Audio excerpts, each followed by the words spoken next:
नमस्कार दोस्तों, मैं प्रिंस सैनी आपका स्वागत करता हूं हमारे चैनल लर्न एंड ग्रो में। आज हम बात करेंगे स्टैंडिंग और स्टेशनरी वेव क्या होती है। चलिए पहले हम जो बात कर चुके हैं, जो हमारी वेव्स होती हैं प्रोग्रेसिव वेव्स, उनके बारे में बात कर चुके हैं, उनको समझ लेते हैं एक बार। उसी से रिलेटेड है हमारी स्टेशनरी या फिर स्टैंडिंग वेव।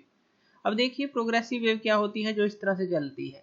इस तरह से आपने देखी है वेव जो इस तरह से चलती है, यानी कि पॉजिटिव एक्स डायरेक्शन में चलती है। मान लीजिए v वेलोसिटी है और t टाइम पीरियड में वो चलती है इस तरह से।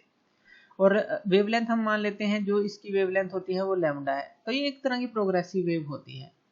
अगर क्या हो कि मान लीजिए इस वेव को कंस्ट्रेंट कर दिया जाए, यानी कि दो पॉइंट्स के अंदर, एक इस तरह से, इस तरफ आपने फिक्स पॉइंट ले लिया, एक फिक्स पॉइंट इस तरफ ले लिया, और बीच में जो है एक स्ट्रिंग को बांध दिया।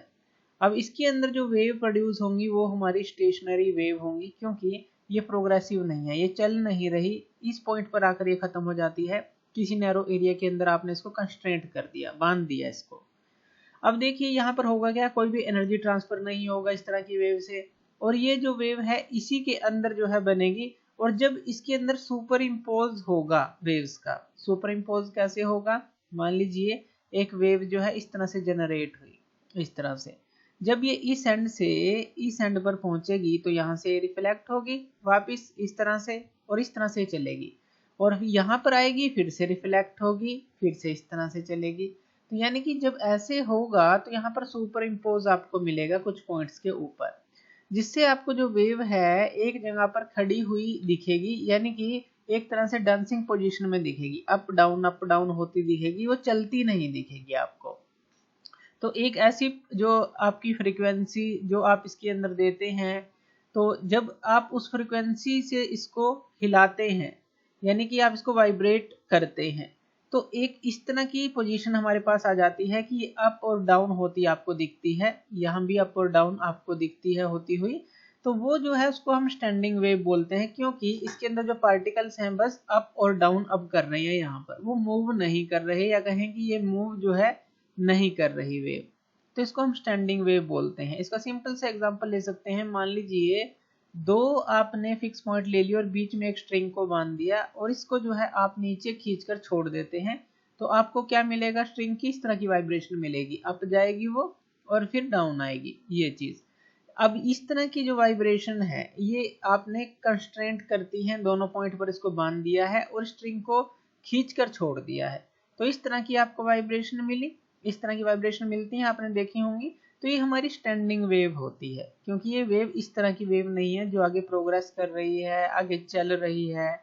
तो यहाँ पर हमने इसको दोनों तरह से बांध रखा है, इस तरफ से भी इस तरफ से भी, और ये जो है अप और डाउन जो है मोशन करेगी बस। तो ये स्टैंडिंग वेव है। ये हमने एक फॉर्म ली है, इसी तरह से आप ये दो फॉर्म ले सकते हैं। इसी तरह से इसकी जो है अलग अलग तरह की फॉर्म ली जा सकती है। इस तरह से आप अगर इस कंस्ट्रेंट रीजन में देखें, यानी कि ये जो है इस तरह का मोशन करेगी अप और डाउन का, और ये जो है इस तरह का अप और डाउन का मोशन करेगी, और ये जो है इस तरह का अप और डाउन का मोशन करेगी। ये फ्रीक्वेंसी के ऊपर डिपेंड करता है, जो वाइब्रेशन की फ्रीक्वेंसी आप इसको दे रहे हैं, और इसकी जो लेंथ है स्ट्रिंग की वो कितनी है। तो इन चीजों के ऊपर ये डिपेंड करेगा। अब देखिए इसके अंदर जो हमारी ये स्टैंडिंग वेव है, इसके अंदर कुछ पॉइंट्स बनते हैं। जैसे इसके अंदर अगर हम देख लें, सिंपल सी जो फिगर है यहाँ पर और यहाँ पर, ये जो पॉइंट्स होते हैं इनका कोई भी डिस्प्लेसमेंट नहीं होता। अगर ये आप मेन पोजीशन ले रहे हैं, बिल्कुल जहाँ पे स्ट्रिंग स्टार्टिंग पोजीशन में था, आपने बांधा हुआ था, तो इनको हम नोड्स कहते हैं। नो डिस्प्लेसमेंट पॉइंट होते हैं, ये नोड्स होते हैं। और जहाँ पर मैक्सिमम डिस्प्लेसमेंट होता है, यानी कि ये मैक्सिमम डिस्प्लेसमेंट होगा पार्टिकल्स का या पॉइंट्स का, तो ये जो होते हैं हमारे, इनको हम एंटी नोड्स बोल देते हैं। जहां पर मैक्सिमम डिस्प्लेसमेंट होगा फ्रॉम द मेन पोजीशन, और जहां पर डिस्प्लेसमेंट जीरो होगा या कहें कि रेस्ट पर होंगे जो पॉइंट्स या पार्टिकल्स, तो वो होंगे हमारे नोड्स। तो नोड्स आप समझ गए, एंटी नोड्स आप समझ गए। अब इसके अंदर देखिए यहाँ पर जो है ये नोड्स है, ये भी नोड है और ये भी नोड है। एंटी नोड कहाँ कहाँ पर है, यहाँ पर एंटी नोड है और यहाँ पर एंटी नोड है, क्योंकि मैक्सिमम डिस्प्लेसमेंट यहाँ पर है।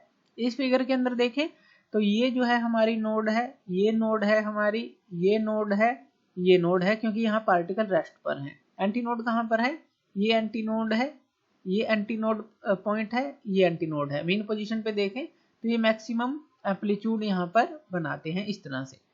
तो नोड्स और एंटी नोड्स हमारे पास दो पॉइंट्स हमें मिलते हैं।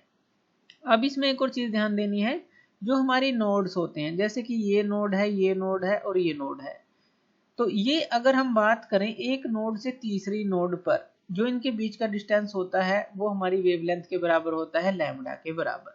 या फिर इसी तरह से आप एंटीनोड को भी ले सकते हैं, एक एंटीनोड ये, एक एंटीनोड ये और एक तीसरा एंटीनोड लेकर वहां से वहां तक का भी जो आपका डिस्टेंस होगा उसको लैम्डा हम वेवलेंथ बोलते हैं। तो यानी कि या तो आप जो है अल्टरनेटिव, यानी कि जैसे एक नोड ये है, उसके बाद एक नोड को छोड़कर तीसरी नोड को लें तो इनके बीच का डिस्टेंस हमारा लैम्डा होगा। या फिर एंटी नोड जो है इसी तरह से एक को छोड़कर आप तीसरी एंटी नोड को लेते हैं, इनके बीच का भी डिस्टेंस लैम्डा होता है, यानी कि वेवलेंथ हम उसको बोलते हैं। तो ये सारी चीजें आपको क्लियर हैं। अब ये जो वेव है ये बनती कैसे है, चलिए इस चीज को भी समझ लेते हैं। तो पहले इसकी डेफिनेशन देख लेते हैं। When two sets of progressive wave trains, यानी कि मान लीजिए एक पॉइंट पर और दूसरे पॉइंट पर आपने फिक्स कर रखा है कोई स्ट्रिंग। अब जो जैसे ही आपने उसके अंदर एक जो वेव क्रिएट की तो वो प्रोग्रेस करेगी एक पॉइंट से दूसरे की तरफ। तो two sets of progressive wave trains, यानी कि दूसरी तरफ से भी ऐसा ही हो। तो इसमें ये कह रहा है कि एक तरफ से भी और दूसरी तरफ से भी, दोनों तरफ से अगर two sets of progressive wave trains चलें, सेम टाइप के हों, सेम एम्पलीट्यूड हो उनका, सेम टाइम पीरियड के अंदर फ्रीक्वेंसी वेवलेंथ सब कुछ सेम हो और सेम स्पीड के साथ वो ट्रेवल कर रहे हो स्ट्रेट लाइन के अंदर ही, लेकिन अपोजिट डायरेक्शन में, जैसा कि लिखा गया है अपोजिट डायरेक्शन में। मान लीजिए एक इस तरफ से और इसी तरह से ये जो है एक दूसरी तरफ से, ऐसा कह सकते हैं। तो टू अपोजिट डायरेक्शन में मूव कर रही हो तो वहां पर क्या होगा, सुपर इम्पोज होगा और एक new set of wave form होगी। सुपर इम्पोजिशन का जो प्रिंसिपल है हम वो पढ़ चुके हैं। उसके अंदर क्या होता है, मान लीजिए एक पल्स है, इस तरह से एक पल्स है और वो इस तरफ मूव कर रही है, और एक पल्स जो है वो इस तरफ मूव कर रही है। तो ये जो है जब आपस में टकराएंगी, यानी कि मान लीजिए इस तरफ जा रही है, ये इस तरफ जा रही है, तो आपस में जब ये ओवरलैप करेंगी तो किसी भी पॉइंट के ऊपर, मान लीजिए ये वेव जो है यहाँ पर पहुंच गई और ये जो वेव थी बिल्कुल इसके नीचे पहुंच गई इस तरह से। अगर इस पॉइंट का हम डिस्प्लेसमेंट देखें, रिजल्टेंट क्या होगा, तो यानी कि इसका मान लीजिए यहाँ से यहाँ 4 मीटर था एम्पलीट्यूड था, जो इसका भी 4 मीटर था, 4 मीटर ही ले लिया। तो हमारा जो इस पॉइंट का, ये जो बीच वाला पॉइंट है समझने के लिए लिया है, तो ये कहाँ पर होगा जब ये ओवरलैप करेंगे, यानी कि जो रिजल्टेंट होगा तो वो हमारा ये होगा, बिल्कुल ये पॉइंट। यानी कि ना ये ऊपर मिलेगा ना ये नीचे मिलेगा, क्योंकि 4 ऊपर था हमारा प्लस में था और 4 नीचे था माइनस में था, यानी कि 0, यानी कि रेस्ट पर हमें मिलेगा। तो ये कह रहा है ये कि सुपर इम्पोज होगा और new set of wave form होगी। अब इसी के अंदर जब वो उसको क्रॉस कर जाएगी तो अलग अलग तरह की हमें छोटी से वो बड़ी होती वेव दिखेगी दोबारा से, और अपने अपने जो भी एम्पलीट्यूड था दोबारा से ले लेंगे वो। अब इसके अंदर एग्जांपल लेते हैं। मान लीजिए एक पर्सन है और एक हमने फिक्स पोजीशन पर स्ट्रिंग को बांध रखा है। तो ये वेव जो है यहाँ से इसने एक पल्स की बात करेंगे, एक अप पल्स इसने क्रिएट की। अब जैसे ही इसने अप पल्स क्रिएट की वो यहाँ पर जाकर टकराई, दीवार ने इसको दोबारा से कंप्रेशन फोर्स दी, क्योंकि इसने इसके ऊपर कंप्रेशन फोर्स लगाई, लेकिन दीवार स्ट्रॉन्ग होने के कारण वो उसको दोबारा से कंप्रेशन फोर्स देगी, लेकिन ये जो है उलट कर चली जाएगी, यानी कि फेस रिवर्सल आपको मिला। तो इंसिडेंट थी हमारी पल्स और इसको रिफ्लेक्टेड पल्स हमें मिली सेम एम्पलीट्यूड की। अगर हम कोई भी एनर्जी लॉस नहीं मानते तो सेम एम्पलीट्यूड की हमें उतनी ही फेस रिवर्सल के साथ पल्स मिल जाती है। तो ये हमने देखा था जब डेंसर मीडियम के साथ हमने ये एग्जांपल लिया था। इसी तरह से वेव के अंदर होता है। तो चलिए वेव के लिए समझते हैं इसको। तो स्टेशनरी वेव की जो बात कर रहे हैं, होगा क्या इसके अंदर। अब देखिए, मान लीजिए इस तरह से हम 2 पॉइंट ले लेते हैं। एक पल्स जो है यहाँ से चली, हम ये फर्स्ट फिगर बना लेते हैं, और यहाँ से चलकर ये यहाँ पर टकराती है, यहाँ से चलकर वो यहाँ पर टकराई, इस पॉइंट पर आकर लास्ट में टकराई। अब होगा क्या, अब इसका रिफ्लेक्शन स्टार्ट हो जाएगा, रिफ्लेक्ट करना ये दीवार इसको स्टार्ट कर देगी, यानी कि दूर भेजना स्टार्ट कर देगी अपनी कंप्रेसिव फोर्स से। तो तीसरी फिगर के अंदर अगर हम देखें तो मान लीजिए ये आधी जो है चली जाती है अंदर, आधी यानी कि दीवार पर जोर लगा रही है, तो उसी समय जो आधी होगी वो कहां पर होगी, वो नीचे की तरफ होगी, यानी कि वो रिफ्लेक्ट हो रही होगी। मान लीजिए ये एक है हमारी पूरी, तो आधी जो है एकदम से आपने क्या है यहाँ पर आधी ले ली कि आधी रह गई, तो आधी कहाँ गई, आधी इसने रिफ्लेक्ट कर चुका है ये। अब यहाँ पर क्या हुआ, अगर इसका रिजल्टेंट देखें, रिजल्टेंट क्या बनेगा, यानी कि आधी ये ऊपर है और आधी जो है नीचे है, यानी कि आधी इंसिडेंट है आधी रिफ्लेक्टेड के अंदर है। तो कोई भी पॉइंट ले लेंगे तो उसका रिजल्टेंट हमारा क्या मिलेगा, वो हमारा 0 ही मिलेगा, या कहेंगे रेस्ट पर मिलेगा। यानी कि एक यहाँ पर अगर आप वेव को देखेंगे तो एक सीधी लाइन ही मिलेगी आपको, क्योंकि उतना ही ऊपर है वो उस समय पर, उतना ही नीचे है। तो हमें रिजल्टेंट क्या मिलेगा, एक सीधी लाइन मिलेगी। ये पॉइंट जो है सारे किसी भी पॉइंट पर लेंगे, सारे जो रेस्ट पर मिलेंगे मीन पोजीशन पर मिलेंगे। लेकिन क्या हो कि आधी भी पास कर जाए, उसी समय क्या हो रहा होगा, रिफ्लेक्टेड भी ये हो रही होगी। तो जैसे ही ये पास करती रहेगी, यहाँ पर रिफ्लेक्शन जो है इस तरह से बढ़ती रहेगी और ये पूरी कंप्लीट हो जाएगी। यानी कि पहले जिसने आहिस्ता आहिस्ता जाना अंदर स्टार्ट किया, इसको रिफ्लेक्शन मिलनी स्टार्ट हुई। तो पहले तो यानी कि ये यहाँ मीन पोजीशन पर आई, ये जो ऊपर वाली वेव थी, और फिर नीचे गई। तो हमारी ये पोजीशन बनी, पहली ये थी, फिर ये रेस्ट पर आई बिल्कुल मीन पोजीशन पर, और फिर जो है दूसरी पोजीशन ये बनी, ये नीचे की तरफ आ गई। सेम इसी तरह से वेव के अंदर भी होता है। आपने स्ट्रिंग के अंदर वेव को क्रिएट किया। अब मान लीजिए जो वेव है वो हमारी इस तरह से जा रही थी, जैसे ही इस पॉइंट पर पहुंची तो इसको रिफ्लेक्शन मिलना स्टार्ट हुआ। अब इसको हम ले लेते हैं। अब ये क्या है हमारा, ये नोड है और ये नोड है और ये नोड है, यानी कि ये टोटल क्या है, हमारी वेवलेंथ है लैम्डा, जैसा कि हमने समझा। जैसे इस पॉइंट पर ये टकराई, इसको रिफ्लेक्शन मिलना स्टार्ट हो गया इस दीवार से। अब मान लेते हैं कि ये, अब ये कितना है, ये अगर ये पूरा लैम्डा है तो हम इसको ले लेते हैं कि ये आधा है लैम्डा बाय 2, और इसका भी आधा कितना होगा, अगर इसका भी आधा कर दे तो वो होगा लैम्डा बाय 4। अब मान लेते हैं कि लैम्डा बाय 4 जब ये अंदर गई, यानी कि इससे टकराई, तो लैम्डा बाय 4 ही वहां रिफ्लेक्ट हो रही होगी उस समय, क्योंकि ये पूरी तो लैम्डा बाय 2 है। लैम्डा बाय 4 जैसे ही आगे गई तो लैम्डा बाय 4 रिफ्लेक्ट हो रही होगी उस समय। यानी कि उस समय अगर आप रिजल्टेंट लेते हैं, बिल्कुल एक सीधी लाइन मिलेगी, क्योंकि ऊपर भी लैम्डा बाय 4 है, नीचे भी लैम्डा बाय 4 वो रिफ्लेक्ट हो रही होगी। जब ये टकराई और लैम्डा बाय 4 इससे रिफ्लेक्ट होनी स्टार्ट हुई, तो ये इस तरफ, ये इस तरफ, यानी कि रेस्ट पर हमें मिली। लेकिन अगर हम बात करें कि ये पूरी वेव जो है जब यहाँ से यहाँ पर पहुंच गई, तो ये जो है उस समय रिफ्लेक्ट हो रही होगी, रिफ्लेक्ट हो रही होगी, यानी कि ये जो है नीचे की तरफ हम इस तरह से रिफ्लेक्शन दिखाएंगे कि ये रिफ्लेक्ट हो रही होगी।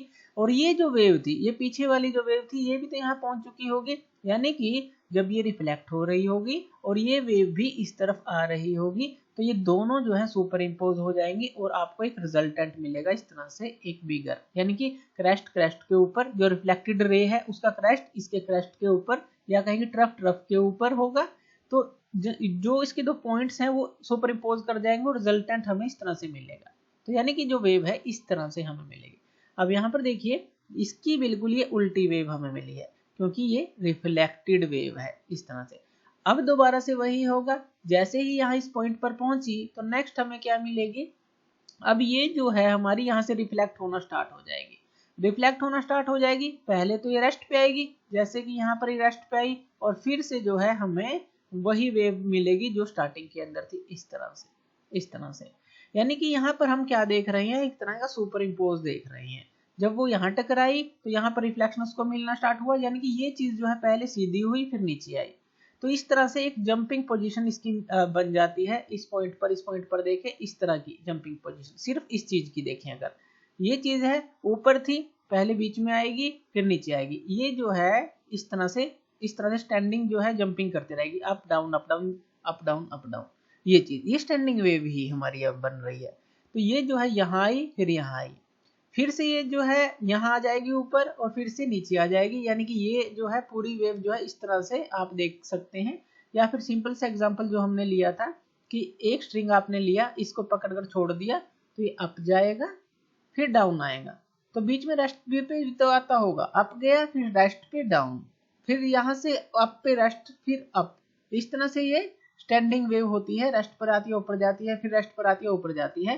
तो ये हमारी इस तरह की स्टैंडिंग वेव होती है। ये हमने इसकी समझी फॉर्मेशन कि किस तरह से इसकी फॉर्मेशन होती है रिफ्लेक्ट होने के बाद। जैसे कि आधी हमने ली, आधी रिफ्लेक्ट है, यानी कि इसका अगर हम सुपर इम्पोज करेंगे रेस्ट पर आ गई, और फिर से जब हम आधी और लेंगे तो वो नीचे जा चुकी होगी, और ये वाली भी यहाँ आ चुकी होगी, सुपर इम्पोज होगा, एक बड़ा कर्व आपको मिलेगा, रिजल्टेंट जो कर्व है दोनों वेव को मिलाकर, रिफ्लेक्टेड और इंसिडेंट वेव को।